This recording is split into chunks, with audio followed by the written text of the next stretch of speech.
Okay, I just want to start off by saying your movie is amazing. I really thought it could have been like maybe like a cheesy like 2003 film. It was genuinely so good. The acting was phenomenal. Every part of it, every idea was so good, and the plot twist was not something that I saw coming. Oh my gosh, I was like, it's got to be like somebody I don't know. But anyways, moving on. So this takes place in 2003. What is your favorite or most nostalgic song from the 2000s? Absolutely, my favorite song from that era is "What's Love" by Fat Joe, featuring Ashanti. Okay. Yeah, it just takes me back to like warm summer nights, you know, warm beer in my hand, and just like young romance. Okay, that's a good one. I like the I remember the I spread my wings and I learned how to fly. Do you remember that song? Yes. Oh my gosh, that's like I feel like that's what this movie reminded me of, especially with the outfits. It was one of my favorite scenes was when she was like, "What are you wearing? What's the vibe you're going for?" And it's just like a totally modern outfit, and she puts her in these like really vivid like 2000 clothes. I love that. Okay, so if somebody time traveled from the year 2045, what is one question you would ask them?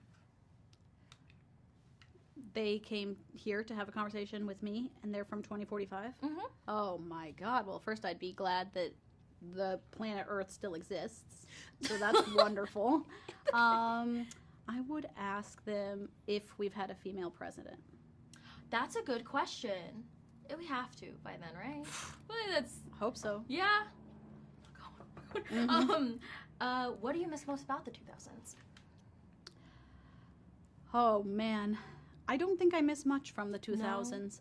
No. I really appreciate that low-rise jeans have gone away. Oh my gosh, I'm so glad you say that. I mean, I really think that was like the patriarchy winning, and it's just, I'm sad to say it's coming back, it feels like, but I will forever be grateful that my zippers are over 2 inches long. Oh yeah, I like them all the way up to my rib cage. Same. I like them high up. Okay, so what was the hardest scene to film for you? Well, there's a sequence at what's called the Marine Museum of Manitoba, which takes place on these huge ships that are landlocked. They're above ground, and it's one of my favorite sequences, but it was very challenging to shoot because all of the, like, decks on the outside of the boat are very tiny, and even the boats inside, they don't look small, but they're pretty small. So just getting crew in there, having cameras in there, boom operators, it was constantly like when I was making student films and we were all wedged in a closet, it was like, you know, we were stepping on each other, and those boats actually are supposedly haunted. So we would constantly hear like footsteps from a different room. We'd be rolling, everyone would be quiet, and then you'd hear like sort of like a wispy scream from down the hallway, but it was like, oh, it's got to be crew, or it's got to be someone in the makeup trailer or whatever. That's what I don't want you to think. I don't know, but so I've been haunted by those days. Yeah. Okay. So are you talking about the scene where they're trying to save? Yes. Her and okay, because I was about to say that looked really tight. That looked like 2 feet wide. So I was kind of gonna ask how you filmed that. Was it like a crane? We were going to have a crane. There were technical difficulties, and we did not end up having a crane. So no, we were just making do. We were just running and gunning with cameras on our shoulders. Gosh. Okay, that's interesting. How different is the film like right now compared to what you had originally envisioned in your head? You know, that's a great question, and it's different in some ways and same in, I think, the best ways. Like, it really did, we successfully told a love story of 2 sisters, but I 1,000% believe that a movie is made 3 times. It's made once in the writing, and then it's made again when you're on set directing, and then it's really truthfully made in the edit bay. And I, was involved in all 3 stages of that, and I'm very much someone who, like, when I get to set, I'm like, who wrote this? I mean, Michael Kennedy is a genius, and I helped write the script, but I'm very good at like sort of throwing out what doesn't work and saying, like, as the director now, we're going to make the best story we can. And then when I get in the edit bay, I'm like, who directed this? Obviously me, but I'm like, we just have to revisit it, figure out what really works. It got like, there's been various versions, you know, as happens with all movies. We screened different movies with different audiences, and it's gotten shorter. So now I love that it's like very tight. I think it's really strong because we're just telling like a very specific story, and it's like you get on a roller coaster and you don't get off till the end, you know? Yeah, no, 100%. Okay, so what is some like Easter egg or something that the audience may have missed, and if you want them to watch it again, they should pay attention for? Well, you tell me if you missed this, because I feel like maybe it's very obvious, but I don't know. Is the moment that there's the slasher standing behind a bunch of mannequins? I did see that in the mall. Yes. When he like moves. Yeah. Wait, I did see that, but that's always because like when I'm like really on the edge of my seat, I'm always like looking for something. Like, something's gonna pop out at me. Okay. Is there another one? Here, let me think about it for a second. An Easter egg, because I always love that type of thing. I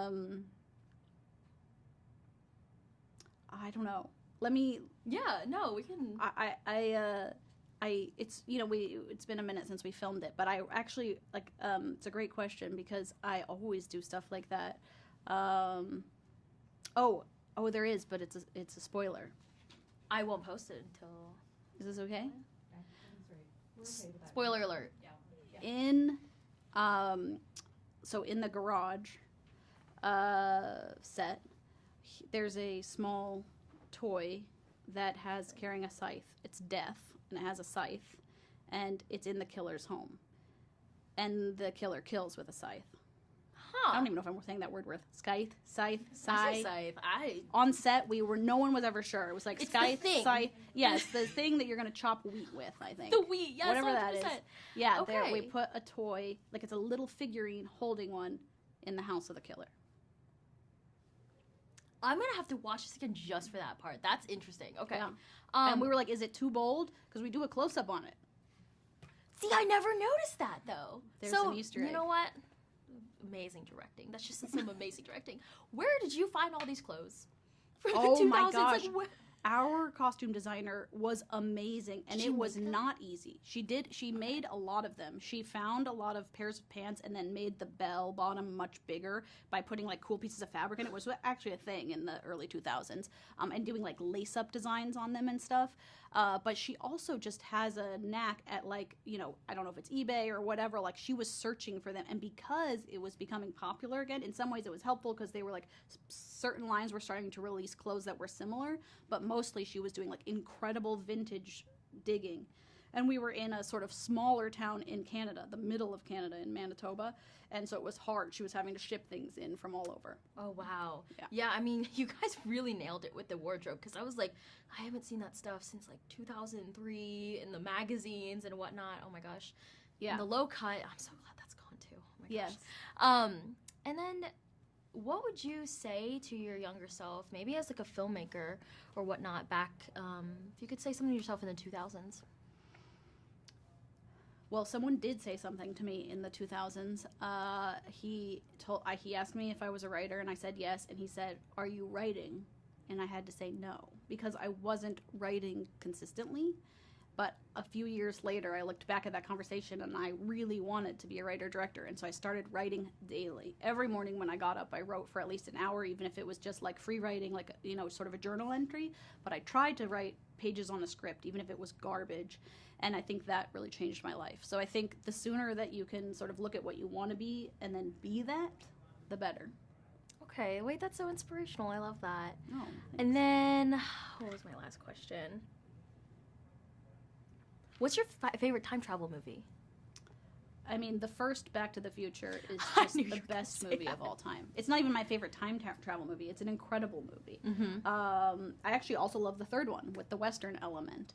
I think also of Happy Death Day as a time travel movie. So good. And Christopher Landon was a producer on Time Cut, and he is, I am a big fan of his work, so I felt very lucky to get to work with him. But that is an incredible time travel movie. Oh gosh, every single one of those I love, actually. The Happy Death Day one, I remember watching that. It was so good. Okay, actually, as my last question, I wanted to ask you, what do you think the overall theme of the movie is, and like what do you want it to say to like young women, like people like around my age or whatnot? Just what's the message? I think it's really important to look at the movie and realize that we are the masters of our own destiny.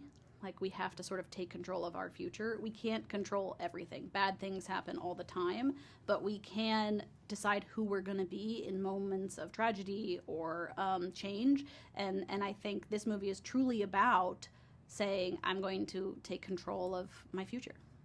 That's awesome. That's very poetic, very beautiful. I loved your movie so much. Thank you for speaking with me today. Thank you. And yeah, just